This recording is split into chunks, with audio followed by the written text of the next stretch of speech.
ng magulang para sa mga batang manonood. Nasaan ang singsing mo, Karen? Yung singsing. Naku, nasa bag. Ang alam ko, inalis ko yun nung naghugas ako ng kamay, di ba? Hindi. Hindi ko tinanggal. Karen? Hmm? Iniisip mo ba unsuccessful ang wish mo kanina? Ha?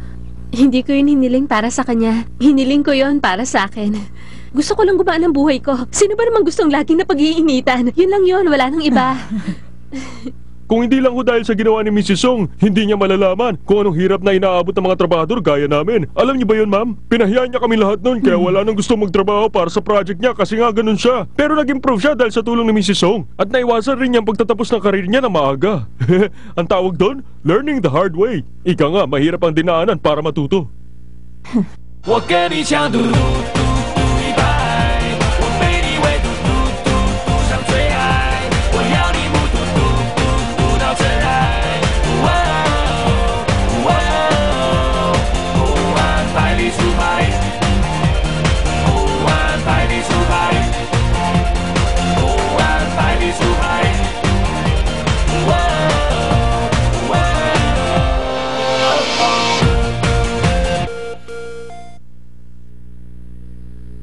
Samantha, ang weird mo ngayon. Kanino ko pa napapansin na panay yung tingin mo sa akin?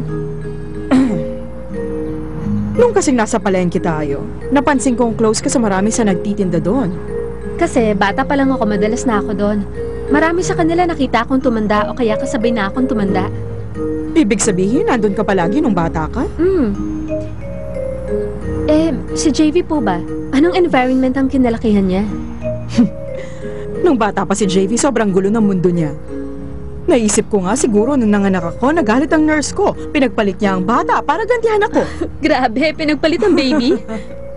Ay, mahilig yung sumunod sa uso nung bata siya. Kapag uso ang sipon, tsak na magkakasipon din siya. Minsan nilagnat siya, so buong gabi ko siyang binantayan. May sayaw ako the day after. So yun, puro ko kapalpakan, kaya nasuspend ako noon. Matagal ako hindi sumayaw sa dance group. Tapos, ano nangyari? Ang totoo, hindi ko alam kung ba't kami iniwan ng papa ni JV. Wala akong choice noon kundi buhayin si JV mag-isa. Puro ako hugas ng pinggan. 6 months na ganun. Ayan, puro wrinkles ang kamay ko sa kakahugas. Ay, Ay, ang peklat. galing sa paghuhugas ng bowls yan. Nakasayaw ba kayo uli? After that, fortunately, nakasayaw ako uli. Pero muntik pa akong hindi kunin ang grupong yon. Dahil busy, hindi ko napuntahan ng school activities ni JV. Napabayaan ko siya. Feeling ko noon, basta successful ako, madali ako maiintindihan ni JV. Hindi ko alam na sa puso pala ng anak ko, parang hindi na niya ako ina. Na hindi na niya ako mahal. Hindi po ba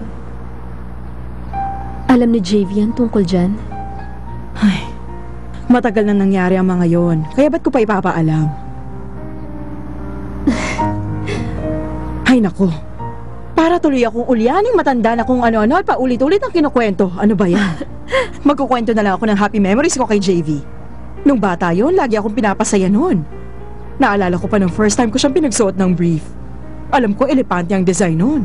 Yun ang suot niya nung pumasok siya sa school. Alam mo kung anong ginawa niya? Pinakita niya ang bago niyang brief sa mga classmate niya. Kaya yung teacher niya tsaka yung mga babae lahat nagulat. So, nagbigay pa kayo ng ampaw sa kanila?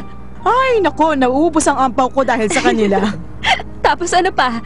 Alam mo, nung bata yon, tingin ko gustong-gusto niya magkaroon ng ama. Nung minsan ang ginawa niya, humila siya ng lasenggo sa daan pagkatapos inuwi niya sa amin. Sabi niya, ituring ko raw na asawa. Talaga po? Talaga? Lokong yun? Sabi niya doon, papa, papa. Tapos, sabi niya sa akin, papa ko yan, mama. Ang bilis niyo naman. Tapos na kayo mamili? Oo. Ba't parang ang saya-saya niyo yata? Pinag-uusapan kasi namin kanina ang kabataan ni JV. Ako din pasali. Tapos na eh. Ay, teka. Ay, sandali. Titingnan ko na kung sino yung nag-text, ha? Ay. Ayos. Kaka-register ko pa lang sa website na to pero nabigyan na nila ako ng kadate. Ah. Samahan mo ko, tara. Ha? Sorry po. Hindi pa okay ang sugat ko tsaka masama ang pakiramdam ko. Ikaw, Karen. Ikaw na lang ang sumama. Kailangan ko malaman kung tabingi ang ilong at bibig ng kadate ko. So, kailangan ko talaga makipagkita sa kanya. Kapag late na akong umuwi sa bahay, may iwasan ko makita si JV at mabibigyan ko ng pagkakataon si Audrey na masoli sa JV. Pwede na rin. Okay, let's go! So sweet! Sasama ka nga, Karen? Sasama na rin po ako sa date niyo mamaya. Okay, the more the merrier.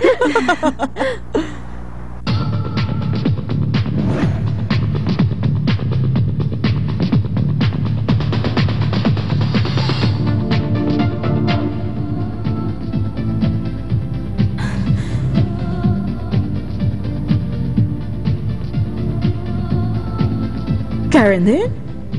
First time mo ba sa club? Just enjoy the show. Enjoyin mo ang music at napakasayang ambience. Nako, hindi naman po sa first time ko sa club. Alam ko to, dahil napanood ko na sa Sex and the City. Teka, hindi ba? Hindi. Oo, yan nga yung bagong Fedora hat ni Oo, K&O. it looks good It's pala, nice. right? Bibili ako bukas ng hat na yan.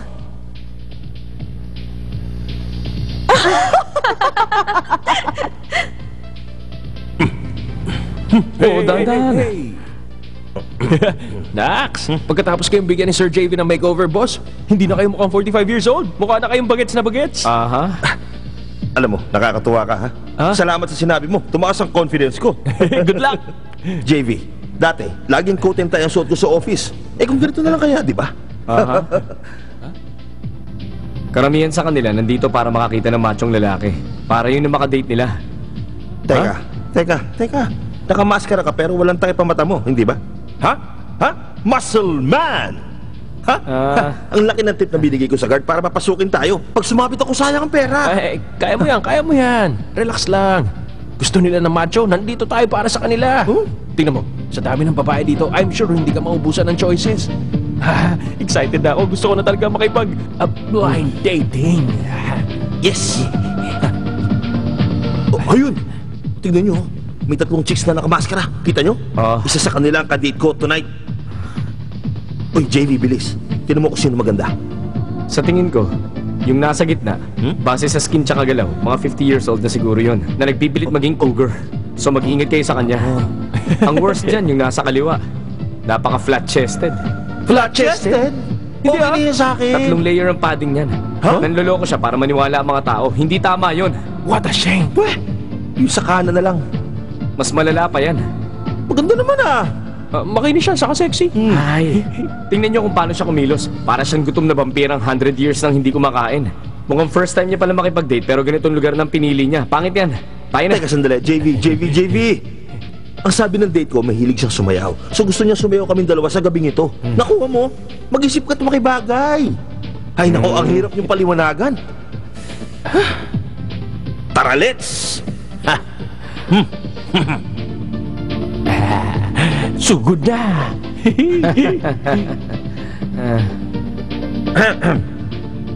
Hello, girls. Hi. Bale, I'm from Love You, the dating site. Love you? Love you. Love you?